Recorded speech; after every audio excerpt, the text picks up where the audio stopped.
My name's Naomi Freud. I'm the Pro-Master at St Catherine's. Pro-Master means I'm an interim head of house before our new master, who is called Jude Kelly, joins us on the 22nd of April this year. And I've been at St Catherine's, this is my 40th year, and I was at St Catherine's as an undergraduate, a graduate, tutor, fellow, and now a Pro-Master. So I've done everything you can. And I've really enjoyed it, and I'm really enjoying living in an Arne Jacobsen house at the moment, in the lodgings.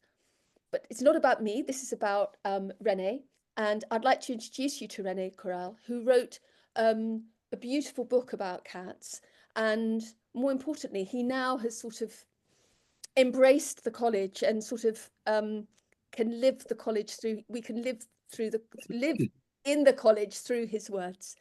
And what I love about René is this unbounding ball of optimism and enthusiasm, and it's infectious. So when we're with you, it's just we know we're on a wonderful journey.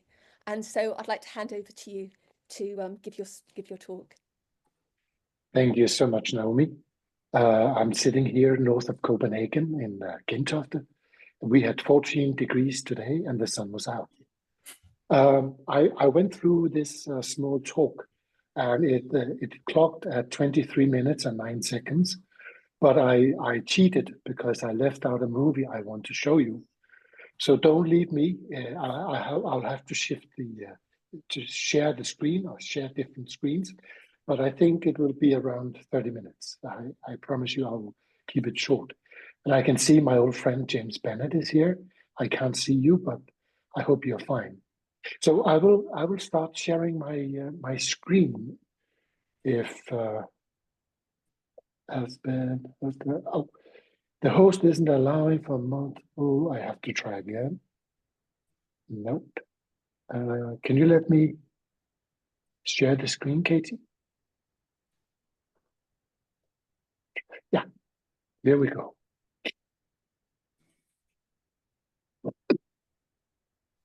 I hope you can see it by now. This is the book. I am a Danish architect. I have a PhD in architecture and city planning. And then I'm, of course, the author of this book, which is my child. It's my 10th book, and I'm very proud of it. As you can see, I called this small talk for the chosen and the cohesive. And that's because I came for the first time to Oxford in May 2019 in order to decide whether I could write this book or not. So that's when I met James Bennett, but also Barbara for the first time.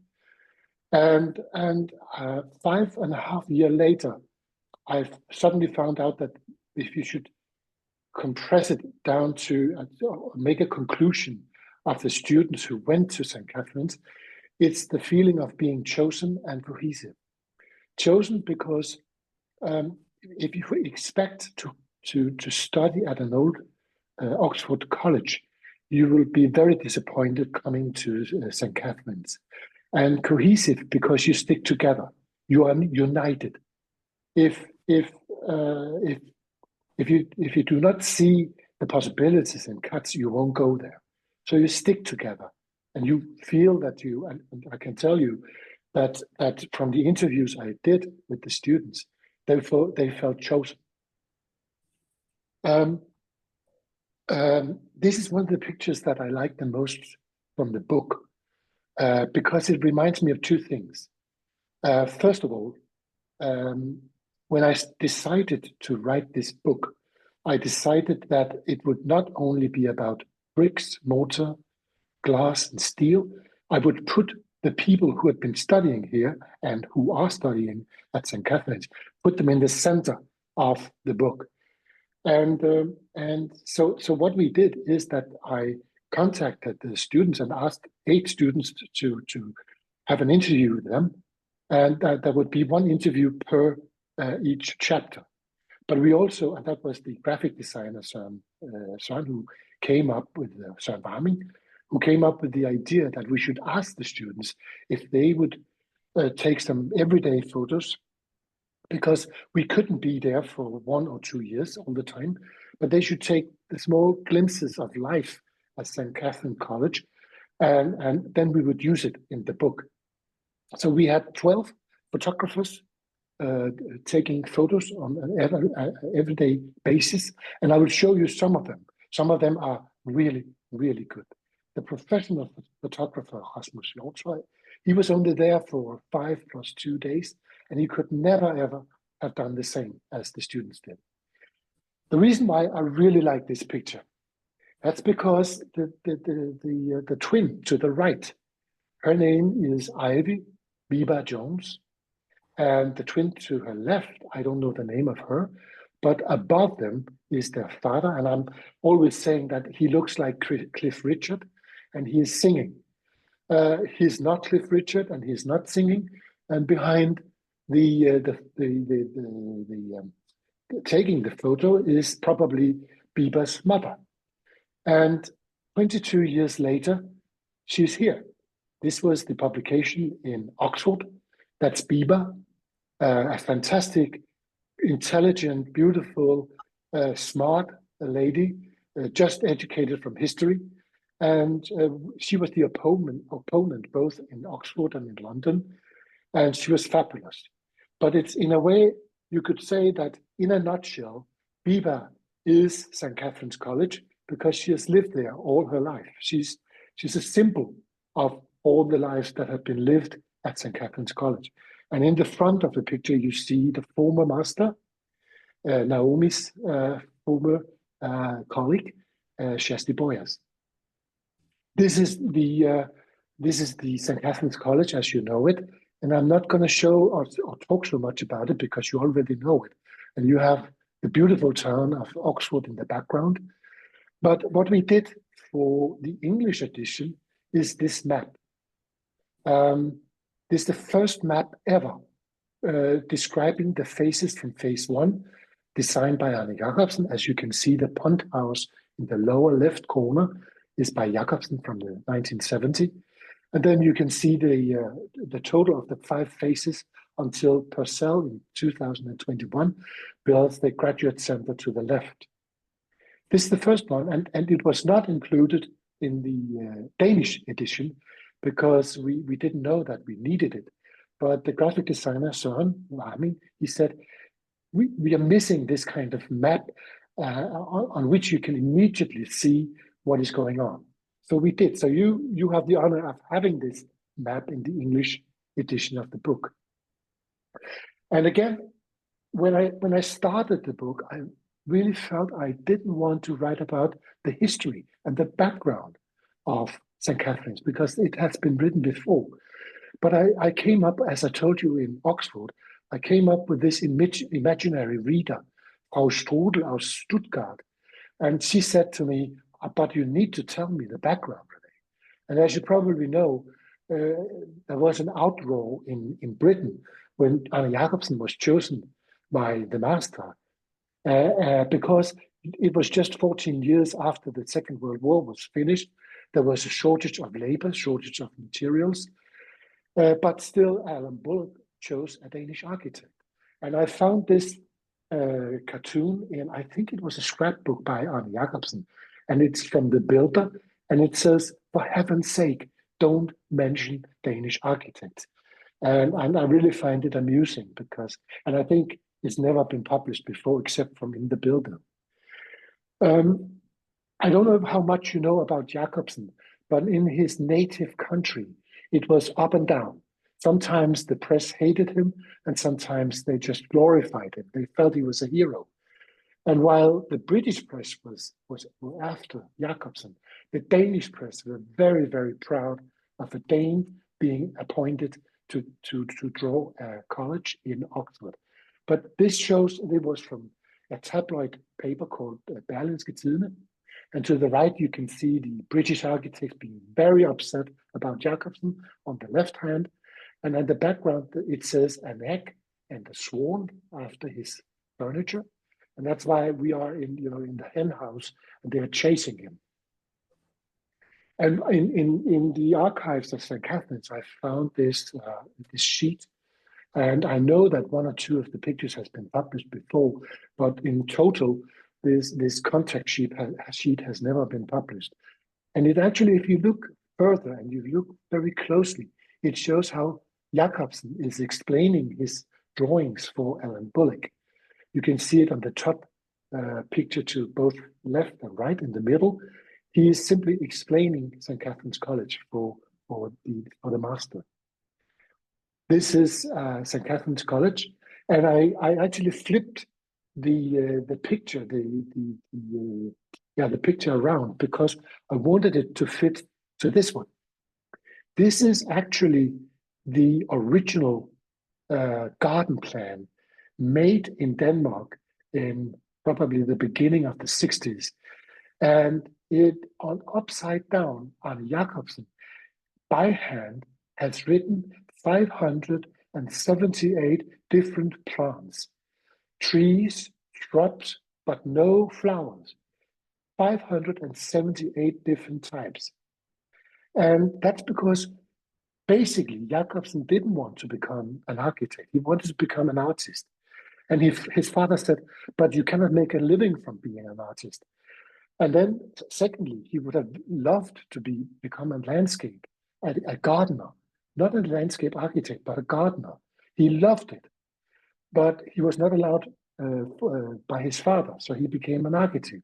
I would say it was sad because Jacobsen had been a fabulous artist. And it was said, Bernie Juniper, who later became the master gardener at St. Catherine's, he wrote in his memoirs that the plan is probably missing, it's gone. But it wasn't, because I found it in London at the Royal Institute of British Architects. I found it in the archives, and it's probably been sent there by Peter Denny, who was the site architect at St. Catherine's College. And so it has never been published before, as far as I know. And it's really beautiful. The problem is that the soil didn't go with the plants that Jacobsen wanted. That's one thing. The second thing is that you can remove all the soil and then replace it with something different. But you have to do it very regularly. Maybe every 10th year you have to replace the soil. And there were no money to do that. So Bernie Juniper and Arne Jacobsen, they came up with the garden plan as it looks today. And to the left, you see the picture of St. Catherine's in '64. And I asked the photographer to climb the roof over the SCR. And to the right, you see a picture of the garden today. And it is like Jacobsen said, before you criticize my buildings, wait for the landscape to appear. And he was really right. It's not from the exact same spot, but you can see how the trees and the shrubs and the plants have, evolved, has come out. And this is Shasti Boyas going for the auction day and for the freshers having their picture taken here last year in 24. And she's down there in the bottom of the picture. And it's a wonderful day. And as I said, I wanted to put the students in the center of my writings, but I also wanted to include movies, series from the television, irony, sarcasm, music, cartoons, all these kind of things to tell the story about St. Catherine's College. Now I'm just going to go very quickly through the pictures from the dining hall, from the library, and from Bernard Sundby Lecture Theatre, because you know it. But these pictures, usually architects don't want people in their pictures, but the photographer and I, we agreed that there should be plenty of students and people in the pictures. Not only students, but also people who are employed there, the professors, and so on. And this is a picture of the dining hall without any students or any people. But at the background of the dining hall, you see the tapestry by Tom Phillips. And Jacobsen, he would definitely have hated it, because in Jacobsen's mind. He did a masterpiece that didn't need anything else. I have to say that Tom Phillips, the acoustics are horrible in the dining hall. And I learned that when you can't hear what the person opposite of you is saying, you just say, "Is that really so?" And you pretend like you heard what they said, but you didn't. And you know that at St. Catherine's, they were offered to have impressionist paintings, to have it in St. Catherine's. And they said no. One thing is for security reasons. Another thing is that Jacobsen would absolutely not have liked it. So this is the furniture, the Oxford chair, and the AJ lamp, which was designed for St. Catherine's College, and it looks like this. And now we have the library, which is a panopticon. You can see everybody from all angles, from any corner in the library. And I spent, I would not say hours, I would say weeks and months in this library together in the company of Barbara Costa. And you might not know that I actually lived in St. Catherine's College for 2 months. I lived together with the students.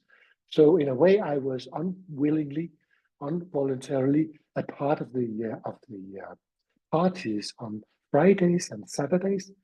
I was not present at the parties, but I heard them. But it was really something that made me, I was very inspired by the students. And I had the bicycle of Shersti's husband, Andrew. So I rode around in and outside of Oxford. And the longest trip were 50 kilometers, 25 kilometers for Woodstock, and then back 50 kilometers.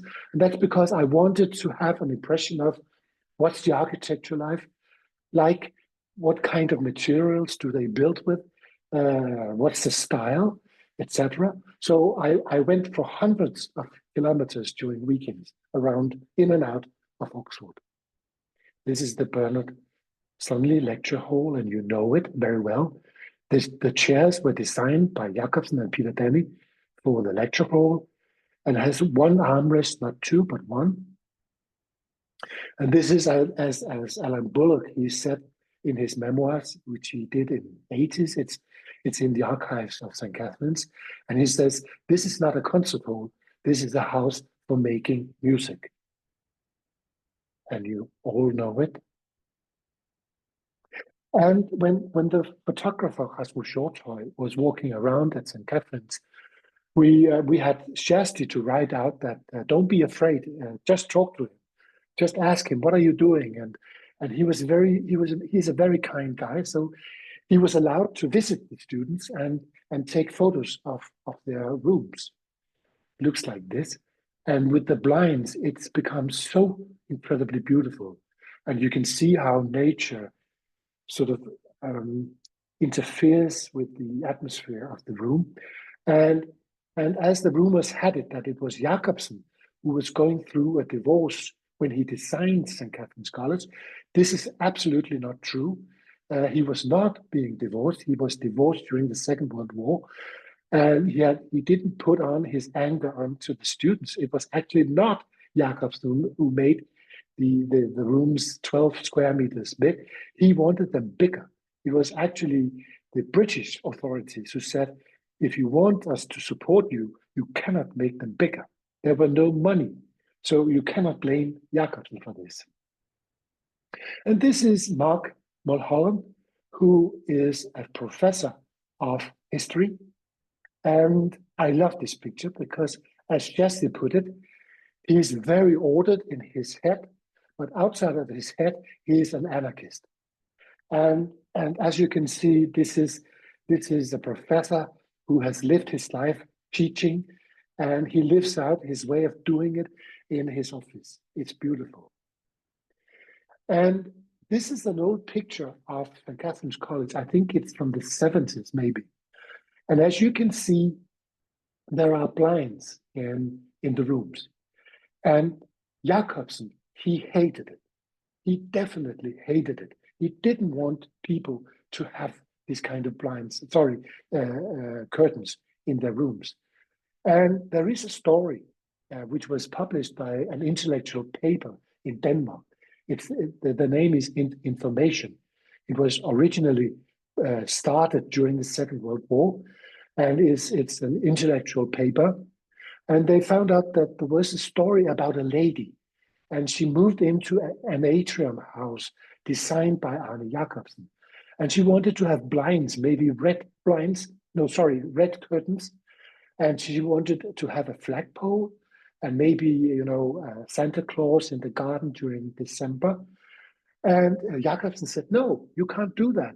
I designed this house. And she said, okay, I want to do it. So they went to court. And do you know what happened? She lost.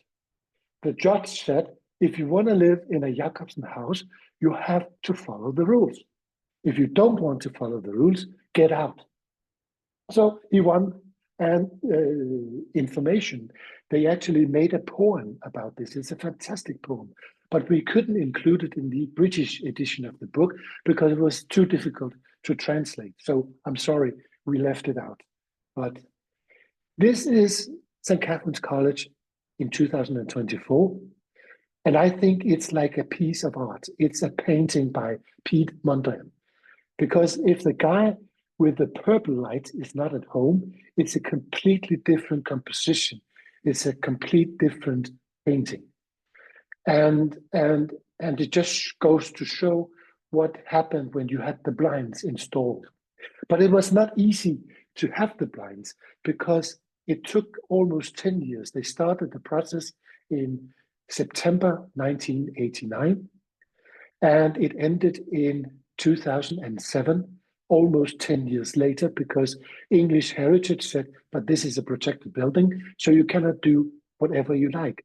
But the foundation behind the family, the Jacobsen family, paid a lot of this.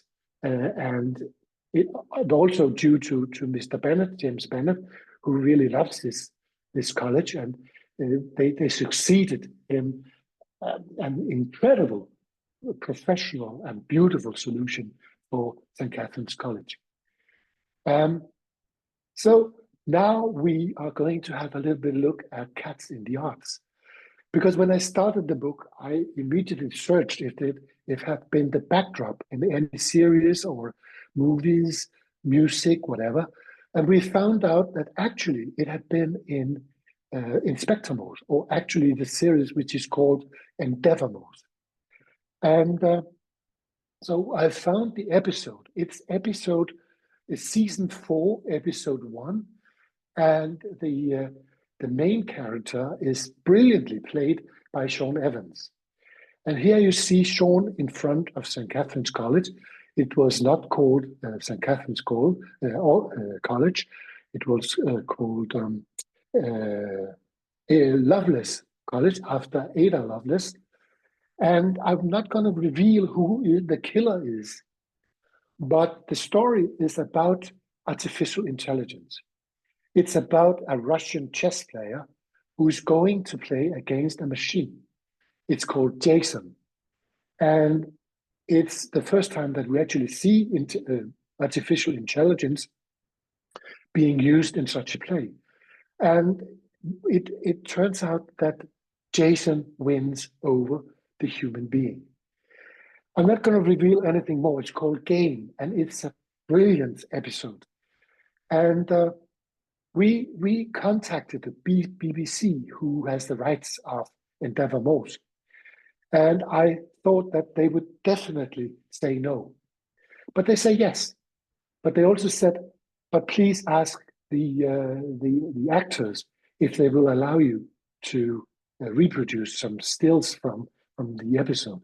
So we wrote to Sean Evans, or rather his agent, and the agent, and I thought, no, he will just say, don't do it, or pay us £1 million. But Sean, he said, yeah, go ahead. And he said to his agent, if something comes up, like the book is being translated, or, there will be a reception or something, I'm very much interested because it's my favorite college. And when the book was published in Oxford in October 4th, it was also published in London in November. We invited Sean Evans, and he came. I have a very He is a very handsome man. I didn't sleep that night, so I have a picture of me and Sean. I'm not going to show it because you will laugh and ridicule me, and I'm not going to share it to anyone. But he was an incredible, kind person. Now I'm going to show you a small clip of a movie called Club Zero. It's a movie where they use St. Catherine's College as the backdrop, and there is the master of this college is played by a very famous, I think you know her, Sisse Babette Knudsen. She's playing very well, and she's playing the master. I have to stop sharing and start sharing in another way. So please stay with me for 20 seconds.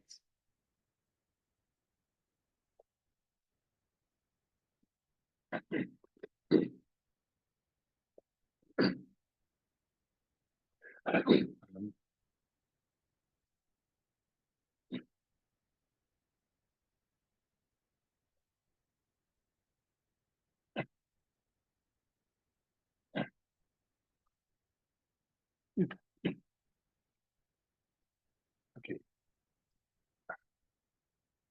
so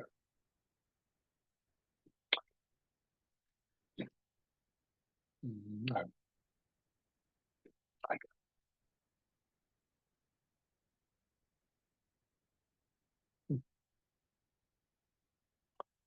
yeah, okay.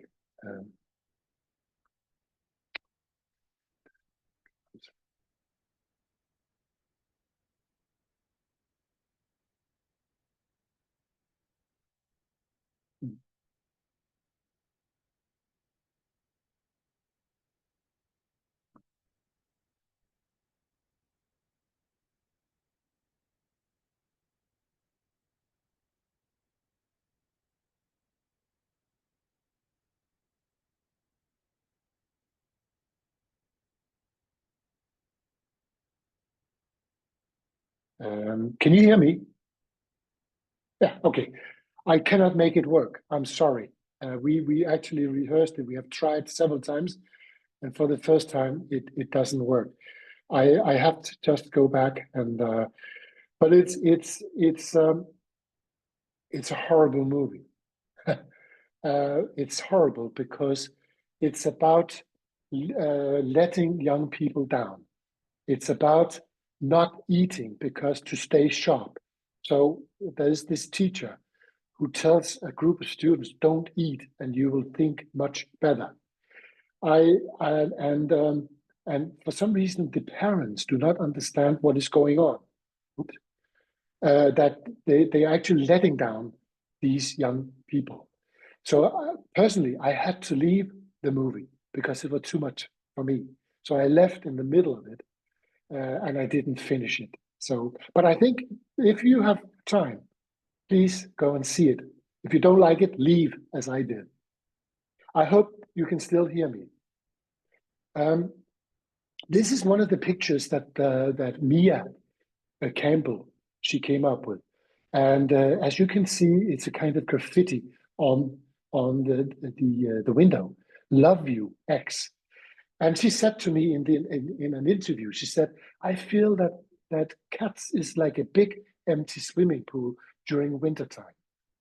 Because during summertime, when everybody's out, it's like a filled swimming pool." And I don't know if she wrote this on the window, but somebody did. And it's probably 10 minutes later, it's gone. But we have it because the students took these pictures for us, I think during half a year or maybe a whole year. This is Martin. And Martin is half Dane, he's half Spanish. His family lives in the western part of Denmark, in the rural area of Denmark. And Martin, he said, Catz is like a Danish person. And one of my friends, Becky, she says she lives in Denmark and she's from, I think, from Newcastle. And she says, it's true, you're very much closed. In Britain, we small talk. You don't do that in Denmark. We don't.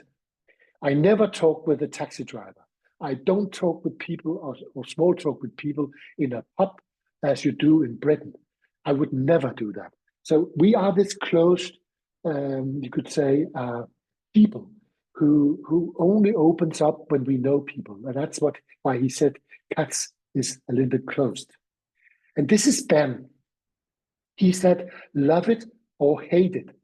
And during the talks, he said, I love St. Catherine's College. It's a beautiful design, but I don't like the Master's Lodge. So we use this picture of him in front of Naomi's house. But he also, as you can see to the right, he had a friend who overheard an architect showing his friends around at St. Catherine's. And he started his tour with, the first thing I will talk about is the doorknob. And for Ben, it was the most ridiculous thing to start with the doorknob, because he thought he's going to show them the architecture. Why talk about the doorknob? So he says it was really so funny. So we are, I wouldn't say close to the end, but I think 2, 3, 4 minutes to the end. And as I said, some of the students were really, really good photographers. Forrest, he comes from Louisville in Kentucky, United States.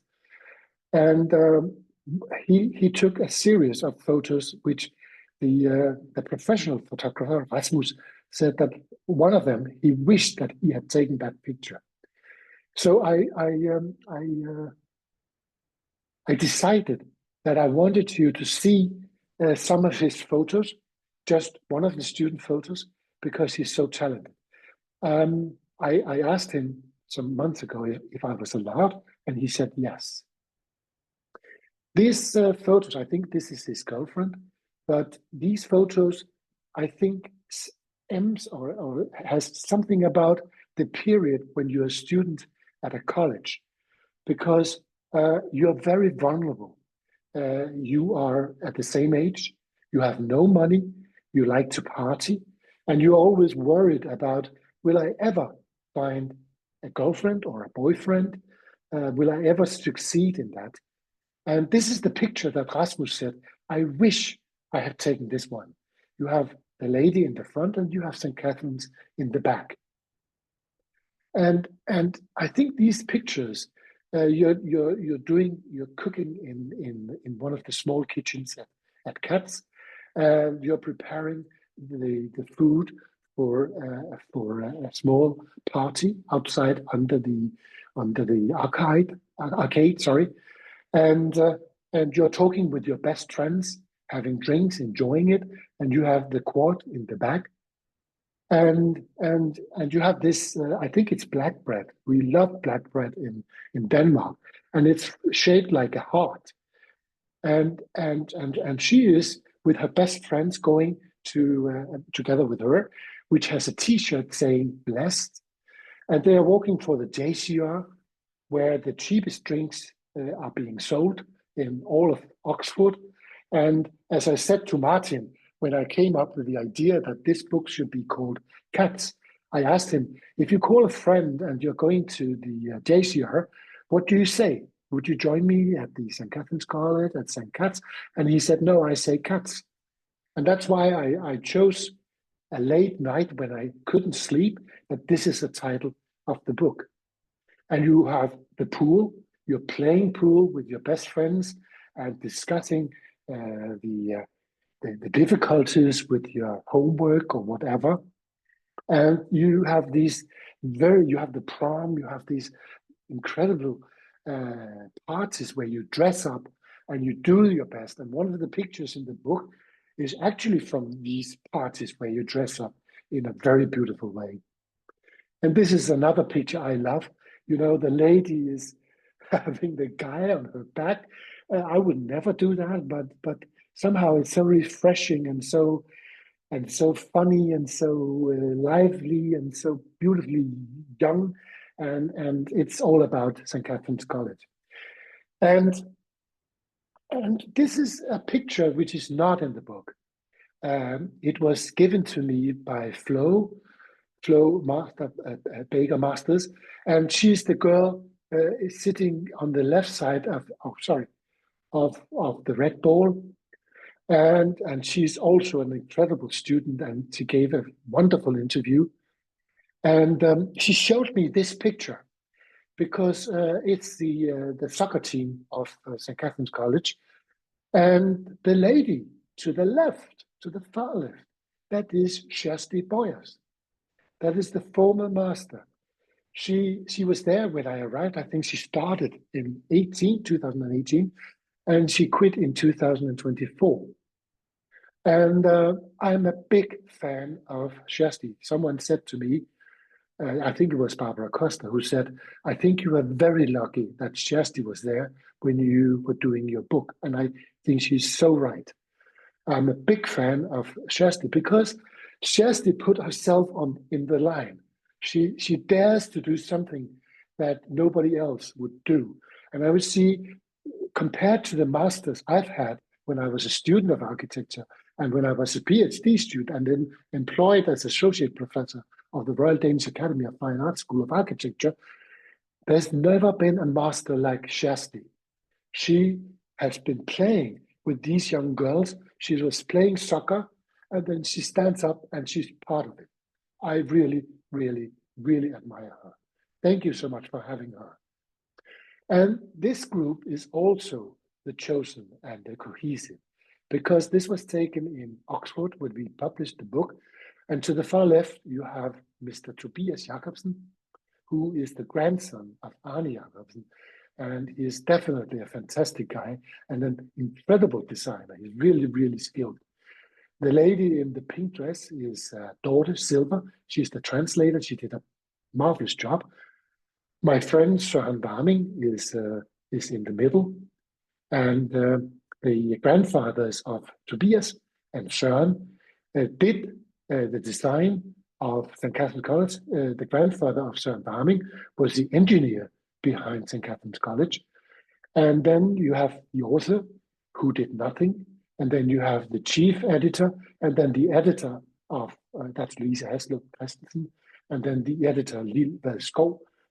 But these ones are not the only one who did a marvelous job doing the book Catz, because as I said, I owe tremendously much to Barbara Costa. I owe a lot to Kjersti Boyers, and I saw that James Bennett is here, and I'm so grateful to James, who as well is a good friend, and he paved the way for me to live at St. Catherine's College, which was a huge honor and so much fun. And I have learned so many kind people to know writing this book, and you are all my friends. So if anybody has any questions or answers, please feel free. I will shut up now. If you have anything you want to ask or comment on, be my guest.